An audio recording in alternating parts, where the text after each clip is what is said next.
여러분 중에는 땅을 소유하고 계신 분도 계시고 그렇지 않은 분도 계시죠. 여러분, 우리나라에서 제일 비싼 땅 어딘지 궁금하지 않습니까?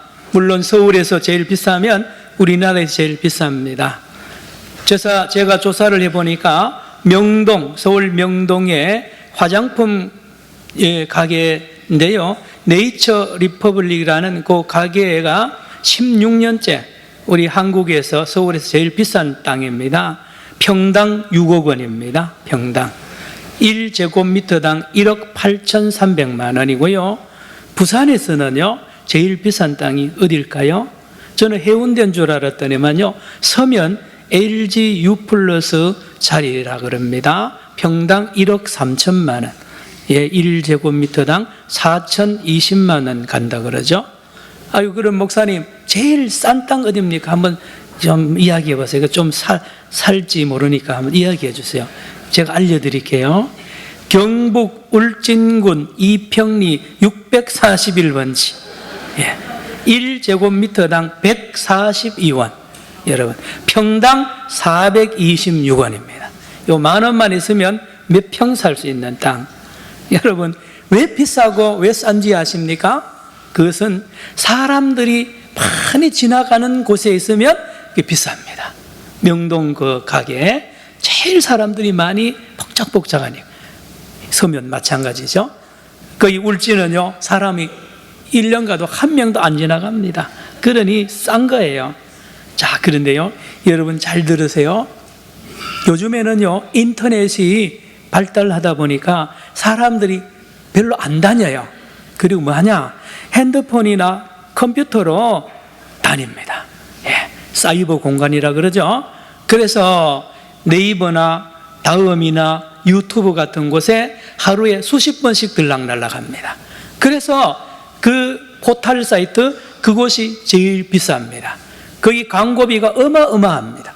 제가 말한 그 회사들이 모두 광고비 먹고 받고 회사를 경영하고 날마다 그 수가 늘어나서 수입이 점점 많아지는 것입니다.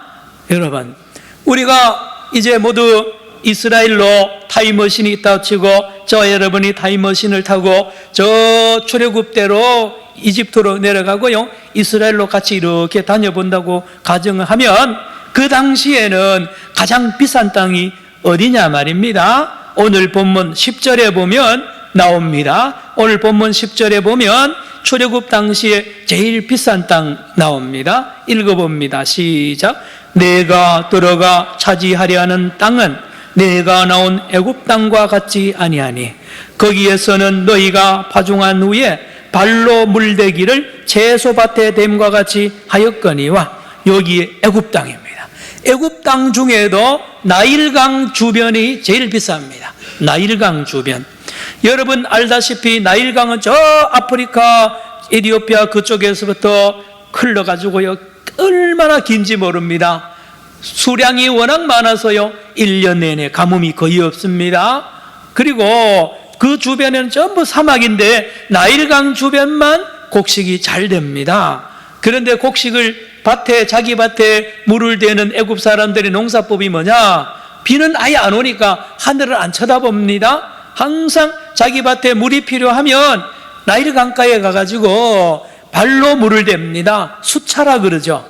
이렇게 떼박으로 된, 거기다 발로 이렇게 밟으면 물을 강에서부터 자기 밭에 이렇게 옮기는 거죠. 이걸 발로 물대는 것입니다. 그래서 나일강 주변에 있는 밭은 항상 물이 풍성하기 때문에 비쌉니다.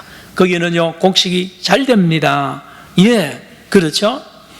그러면 성경에서 또 그 당시에 가장 싼 땅은 어디냐? 바로 이스라엘의 가나안 땅입니다. 어느 땅이라고요? 가나안 땅. 왜냐? 거기에는 물이 없어요.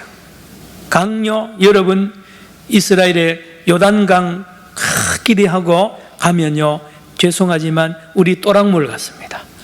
이걸 요단강이라. 그래서 어떤 관광 온 권사님, 장로님들이 목사님 이거 왜 강이라 그럽니까? 또랑이라 그래야 되죠. 성경 번역 잘못되지 않았습니까? 여러분 이스라엘 사람들은 그걸 강이라 그래요. 예, 기준이 이스라엘 사람들이니까요. 참 물이 없어요. 예, 가나안 땅에는 비도 안 오죠. 강도 작죠. 이러니 농사가 잘 될 리가 없죠. 거기다가 비가 한 번 오면요, 비가 다 스며버립니다. 저수지 만들어 놔봐야 저수지 밑으로 다 비가 스며듭니다. 오늘도 비를 흡수하는 땅이라 그러죠. 그리고 60%가 사막입니다. 그런데 하나님은 그걸 젖과 꿀이 흐르는 땅이라고 말하니 이게 아이러니 아닙니까? 여러분, 오늘 놀라운 진리를 여러분이 깨달으시기 바랍니다. 하나님의 기준은 다릅니다. 사람은 명동이요, 사람은 서면에 그곳이 비싸다고 하지만 하나님은 반대입니다. 하나님은요, 가나안 땅이 제일 비싼 땅이라고 주님이 말합니다. 하나님 따라합시다. 젖과 꿀이 흐르는 땅. 오늘 11절 12절 보시기 바랍니다. 오늘 본문 11절 12절, 왜 그 땅이 젖과 꿀이 흐르는 땅이고 제일 비싼 땅이냐? 11절 12절 시작. 너희가 건너가서 차지할 땅은 산과 골짜기가 있어서 하늘에서 내리는 비를 흡수하는 땅이요. 12절요. 내 하나님 여호와께서 돌봐주시는 땅이라. 연초부터 연말까지 내 하나님 여호와의 눈이 항상 그 위에 있느니라. 제가 초도에 명동에 그 화장품 가게가 비싼 이유가 사람들의 발길이, 사람들의 눈길이 항상 거기가 있습니다. 가장 많이 가 있어요. 부산 서면 마찬가지입니다. 제가 포털 사이트 이야기했죠. 여러분, 유튜브나 네이버나 다음이나 여러 포털 사이트에요, 전 국민, 전 세계 사람들이 수억 명이 하루에 거기 늘 눈이 거기 가 있습니다. 눈이. 그런데 오늘 하나님께서 놀랍게도 하나님의 눈은 어디가 있느냐? 하나님의 눈은 나일 강변에 안 있습니다. 바로 이 가나안 땅에 비도 별로 안 오고요, 땅이 물을 흡수해버리는 땅, 사막 같은 그 땅에 하나님의 눈이 연초부터 연말까지 항상 거기 머무는 거예요. 그래서 그 안에 일어나는 모든 일에 대하여 하나님이 집중해서 관심을 가지고 일하시니 그 땅이 비싼 땅입니다. 가나안 땅. 그래서 젖과 꿀이 흐르는 땅이라고 말합니다. 여러분, 학자들이 성경을 보거나 세상 사람들이 보면 성경에서 말하는 그 하나님의 기준을 보고 굉장히 가치 평가를 절하할 수밖에 없죠. 가나안 땅에는 비도 안 오는데 뭘 그래 비싸냐고, 그렇게 귀하냐고. 하나님은 그렇지 않다니까요. 여러분, 하나님의 눈이 거기에 바로 가나안 땅에 있다는 말씀을 합니다. 증거를 대요. 왜 비싸냐?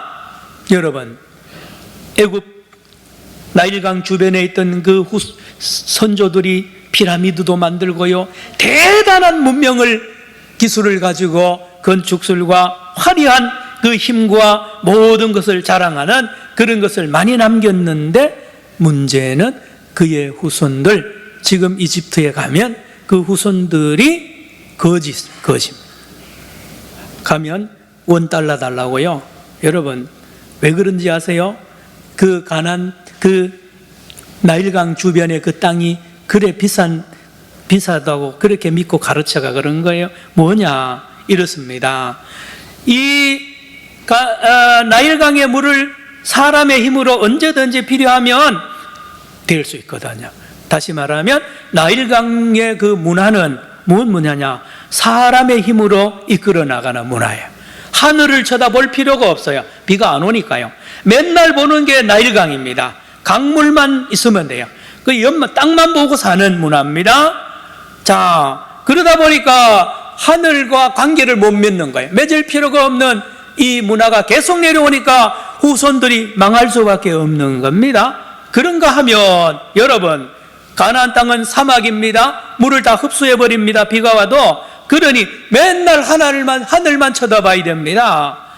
다시 말하면 하나님이 생명입니다. 하나님과 관계가 생명이에요. 그러다 보니까 어떻습니까? 이스라엘 백성들은, 가나안 땅에 사는 사람들은 맨날 하나님만 의지할 수밖에 없어요. 하나님께 기도합니다. 그래서 예를 들면 자녀 교육 이렇습니다. 자녀 교육이요, 나일 강변 주변에 사는 이집트 사람들은 부모가 다 해결해 줍니다. 사람의 힘으로 다 해결하는 거예요. 어려서부터 시집 장가 가도 부모가 나라가 해결해 주고요. 다 해결해 줍니다.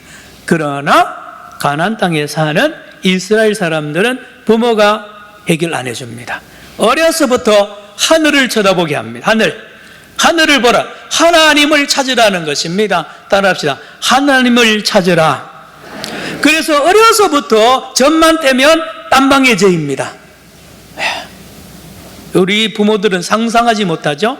젖만 떼면 따로 캄캄한 방에 혼자 키웁니다. 그러면 이 어린 아이는요, 젖대자마자 하나님과 관계를 맺는 거예요. 부모님이 날 책임져 주지 못한다는 것을 일찍부터 배우고 하늘만 쳐다보고 하나님의 은혜, 비만 바라보는 이 교육 말입니다. 그랬더니만 어떻게 됩니까? 강합니다. 쓰러지도 않고요, 남을 의지하지 않습니다. 세상 의지하지 않고 하나님만 의지하면서 자라나니까요, 그 사막 같은 곳에서요, 하나님의 은혜, 비를 맞고 자라나는데요, 세상이 감당하지 못할 위대한 인물들이 거기서 배출이 됩니다. 이게 이스라엘 사람들이고 유대인입니다. 다르잖아요. 여러분, 우리 지금 큰 재벌의 3세 4세들이 참 국회의원 자녀나요, 그룹 회장의 자녀들이 마약하고요, 막 이렇게 사회 무리를 일으키는 걸 보잖아요. 이게 나일강 문화입니다. 어머니 아버지가 다 얘기를 해줍니다. 그러면 결코 인물이 안 됩니다. 그렇죠? 이스라엘 사람들은 아주 지혜로워서, 전에 제가 말씀드린 대로 이 아랍 사람들과 이집트 사람들은 땅 속에 있는 석유를, 지하 자원을 캐서 먹고 살잖아요. 그런데 이스라엘은 석유 안 납니다. 그런데 세계를 먹여 살리고요, 세계를 지배하는 이 힘이 어디서 나왔느냐? 일찍부터 위를 봅니다. 그 대신에 하늘 끝까지 안 보고요, 1m 60에서 1m 80 사이에 있는 사람의 두뇌, 여기를 개발합니다. 두뇌 개발. 이게 자원입니다. 그래서 교육을 잘 시켜서 이 교육을 통하여 사람의 지혜와 아이디어로 창의력을 개발해서 여러분 먹고 사는 거예요. 전 세계를 먹여 살립니다. 여러분 SNS, 유튜브라든지 누굽니까? 그 특별히 이런 데 개발한 거 보면 대부분이 유대인들입니다. 유대인들이. 그렇죠. 지하자원 개발하지 않고 인력을 개발. 여기서 나온 거예요. 우리는 의지할 것이 땅에는 없다는 것입니다. 항상 하늘만 쳐다봅니다. 그런데 한 가지 우리가 여기 깊이 알아야 되는 게 있습니다. 그럼에도 불구하고 유대인들은, 이스라엘 사람들은 한계가 있습니다. 한계가 있어요. 뭐냐? 그렇게 대단한 인력을 개발하고 대단한 미국과 세계 경제, 문화, 교육 전체를 다 장악한다고 하지만 유대인들은, 이스라엘 사람들은 국무총리밖에 못합니다. 요셉이 그러했으며 다니엘이 그러했으며 키신저 국무장관, 올브라이트 전부 다 유대인입니다. 그런데요, 대통령은 안 됩니다. 머리는 못 됩니다. 한계가 있어요. 한계. 인간의 최고의 이 지성과 인력의 이 개발은 바로 유대인들이 하는데 한계가 있습니다. 또 어떤 한계가 있느냐? 그들은 세계 평화를 못 만듭니다.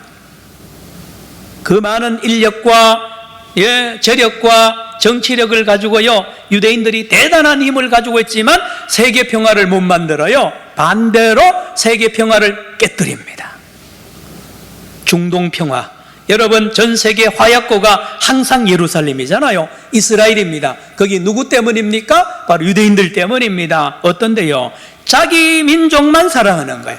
절대로 같이 사는 아랍 사람들, 팔레스타인 사람들을 용서하거나 그들에게 나눠주지 않습니다. 여러분, 히틀러에게 600만 명이 희생을 당했잖아요, 유대인들이. 그러면 자기는 그런 짓을 안 해야 되잖아요, 이스라엘 백성들은. 그런데 지금 꼭 히틀러처럼 팔레스타인 사람들을 폭력으로요, 무력으로 강압합니다. 제가 그 현장에 5년 동안 살았잖아요. 여러분, 유대인들, 이스라엘 사람의 한계입니다. 한계. 평화 못 만듭니다. 분쟁을 항상 만듭니다. 여러분, 거기 살아보세요. 이스라엘 살아보면 불안합니다. 테러가 항상 일어나고요, 그래서 막으려고 팔레스타인 사람들 사는 도시를 뺑 둘러가면서 높이 8m 의 세멘트 콘크리트 장벽을 만들어 가지고요 가둬놓고 합니다. 별별 그런 것을 다 하지만 절대로 그들은 평화를 못 만듭니다. 나라 없이 2000년 동안 흩어져 살았잖아요. 따라합시다. 디아스포라. 디아스포라는 뭐냐? 하나님께서 적과 꿀이 흐르는 가나안 땅을 하나님이 주셨는데 여기 조건이 있습니다. 조건이. 오늘 8절 보시기 바랍니다. 8절. 여기 가나안 땅에 살려면 반드시 조건을 지켜야 됩니다. 8절과 13절을 볼 텐데요. 8절 먼저 읽습니다. 시작. 그러므로 너희는 내가 오늘 너희에게 명하는 모든 명령을 지키라. 그리하면 너희가 강성할 것이요 너희가 건너가 차지할 땅에 들어가서 그것을 차지할 것이며 모든 명령을 지켜야 가나안 땅에 계속 살 수 있습니다. 13절로 갑니다. 또 읽습니다. 시작. 내가 오늘 너희에게 명하는 내 명령을 너희가 만일 청종하고 너희의 하나님 여호와를 사랑하여 마음을 다하고 뜻을 다하여 섬겨야 됩니다. 하나님을 사랑하고 이웃을 사랑하는 하나님의 율법을 잘 지키면 계속 가나안 땅에 살게 해주겠고, 그렇지 않고 우상을 섬기고 율법을 어기면 내가 쫓아보낸다는 것입니다. 여러분 16절 17절 보세요. 그렇게 살지 아니하면 어떻게 되느냐? 16, 17 시작. 너희는 스스로 삼가라. 두렵건대 마음에 미혹하여 돌이켜 다른 신들을 섬기며 그것에게 절함으로 17절요. 여호와께서 너희에게 진노하사 하늘을 닫아 비를 내리지 아니하여 땅이 소산을 내지 않게 하심으로 너희가 여호와께서 주신 아름다운 땅에서 속히 멸망할까 하노라. 그 아름다운 땅, 적과 꿀이 흐르는 땅, 하나님의 눈이 항상 있는 그 땅에서도 못 살게 되는 이유가 하나님을 저버리고 우상을 섬기고요, 율법을 어깁니다. 가난한 자를 억누르고요, 고아와 과부들을 괴롭히고 말입니다. 거짓 증언하고 율법을 계속 어기면 하나님이 그 아름 땅에서 쫓아내버립니다. 그래서 쫓겨나서 사는 유대인들을 향하여 디아스포라라고 합니다. 디아스포라. 여러분 2000년 동안 유대인들이 전 세계에 흩어져 살았어요. 예루살렘에 못 들어갑니다. 로마가 막았고요, 터키가 막았고요, 그 땅을 점령한 나라들마다 다 이스라엘에 못 들어오도록 다 막았어요. 2000년 동안 나라 없이 돌아다닌 이유가 뭡니까? 율법을 어기는 거예요. 하나님 사랑하지 않았습니다. 이웃을 사랑하지 않았습니다. 그래서 하나님에게 쫓아낸 것입니다. 말씀을 드렸죠. 같이 사는 팔레스타인 사람들을 사랑하지 않아요. 지금도 그래요. 지금도 그렇습니다. 여러분, 그래서 하나님이 이른 비도 내리지 않고요, 늦은 비도 안 주니까요, 사막인데 이른 비 안 주고 늦은 비 안 내리면 그 삶이 얼마나 피폐합니까? 얼마나 피폐합니까? 지금 여러분들 세계에 알려진 유대인의 그 화려한 노벨상 많이 타고 대단한 삶같이요, 한번 살아보세요. 같이 가세요. 유대인들의 삶이 비참합니다. 불안해서 못 사는 거예요. 여러분, 사막 같은 삶을 산다니까요. 목사님, 그러면 우리는 어떻습니까? 여러분, 이스라엘 사람과 유대인만 그런지 아세요? 온 세계 사람이 다 그래요. 저와 여러분도 마찬가지입니다. 사막과 같은 거예요. 우리의 심령이 사막과 같이 간조합니다. 비가 내리지 않습니다. 그러니 온 세상 뉴스 들어보세요. 기가 막힌 사건이요, 갈수록 더 일어나지 않습니까? 생명을 잃어버립니다. 기쁨도 잃어버리고요, 남을 섬기지 않습니다. 아비규환이라 그러죠. 지옥입니다. 지옥. 사막입니다. 사막. 그런데요, 하나님께서 놀라운 계획을 세우시고 마침내 이 사막 같은 우리의 심령에 비를 주십니다. 따라합시다. 이른 비. 무슨 비요? 이른 비입니다. 이른 비를 주십니다. 이른 비요. 여러분, 이른 비 14절 보시기 바랍니다. 14절. 여호와께서 너희 땅에 무슨 비? 이른 비. 또 무슨 비? 늦은 비를 언제요? 적당한 때에 내리시리니 너희가 곡식과 포도주와 기름을 얻을 것이요. 15절요. 또 가축을 위하여 들에 풀이 나게 하시리니 내가 먹고 배부를 것이라. 여러분, 사막이요, 여러분 비밀이 있는데요, 사막의 흙이요 힘이 대단합니다. 그 힘이요, 그 안에 영양분이라든지 대단한 힘을 가지고 있는데 딱 하나가 모자랍니다. 비입니다. 비만 내리면 사막에요 대단한 농사가 됩니다. 거기에 안 되는 농사가 없어요. 대추, 야자를 비롯하여 꽃과 가지고 대단한 농사가 다 되는 것은 그 흙 속에, 사막의 흙 속에요 영양분 대단한 힘이 있는데 딱 하나가 모자라는 것이 비입니다. 비요. 성도 여러분, 우리 하나님이 인간을 창조할 때요, 아담과 하와를 창조할 때, 저와 여러분을 창조할 때 대단한 능력을 가지고 태어나게 만들었어요. 창조했어요. 그러나 하나가 없습니다. 하나, 뭐가 없느냐? 비가 없어요. 우리의 심령밭에 비만 내리면 놀라운 능력을 행합니다. 또 따라합시다. 이른 비.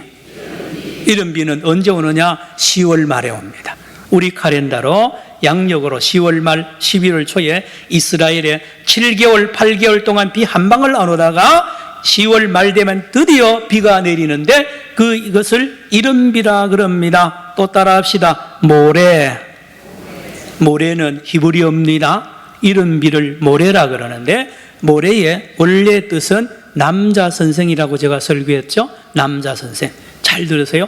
요엘서 2장 23절에 요엘이 예언하기를 하늘로부터 메시아가 오는데 그가 와야 사람이 구원을 받고 열매를 맺는다는 예언을 하는데, 이 하나님의 계획입니다. 이게 모래를 준다는 거예요. 이른 비. 우리 성경에는 이른 비로 번역됐는데 영어 성경이나 곳곳에 보면 줄을 달아서 원문에는 남자 선생 이렇게 되어 있어요. 남자 선생. 누구냐? 예수 그리스도를 말합니다.